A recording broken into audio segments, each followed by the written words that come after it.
will be Amendment A8. Go ahead, Honourable Member. Thank you, Madam Chair. Thank you to the House again for your indulgence. I'd like to move that Bill 30, Investing in a Diversified Alberta Economy Act, be amended as follows. Section 35 is amended.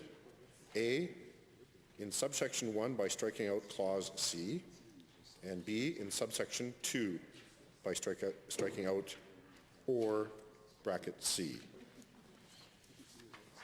In section 42, 1E is amended by striking out or C, and in section 48 is amended A, in clause C by striking out referred to in section 35, 1C, and B, in clause D by striking out to C and substituting and B. Madam Chair, this amendment seeks to expand the scope of the Alberta Investor Tax Credit Program in order to increase the opportunities for success of this program. We're in support of this program and its intent to stimulate economic activity and investment, thereby creating jobs.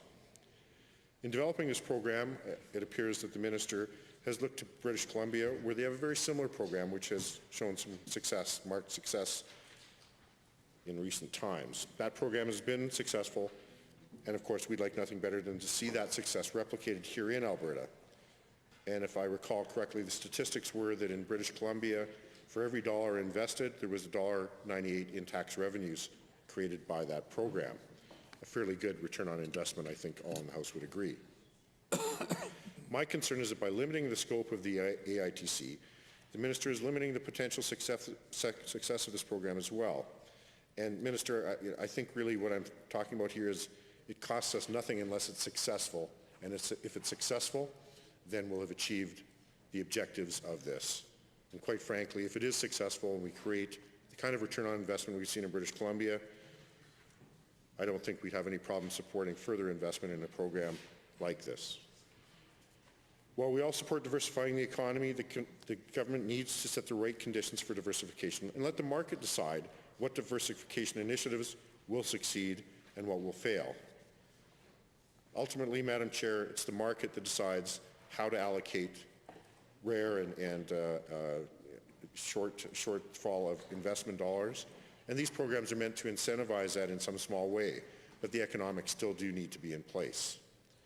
By limiting which industries and businesses can access this program, the Minister is in essence certainly could be or may be choosing winners and losers before the program even begins. And we recognize that the scope of the program is directed towards some of those sectors which they feel need some special attention. However, in this economy, let's just say that all sectors actually need some special attention. Justin Smith, the Director of Policy Research and Government Relations for the Calgary Chamber, noted in his letter to the Minister, and I quote, "The evidence suggests, however, that the investor tax credit works best when the government adopts a hands-off approach and instead places the onus on private investors to make the final decisions on risk, efficiency, and ultimately where to deploy their capital, even with the incentives thereby offered." I couldn't agree more, and that is exactly what this amendment seeks to do, to broaden the scope, to make it accessible to all Alberta businesses and investors, and to ensure that we attract the investment across all industries to create the jobs we so dearly need.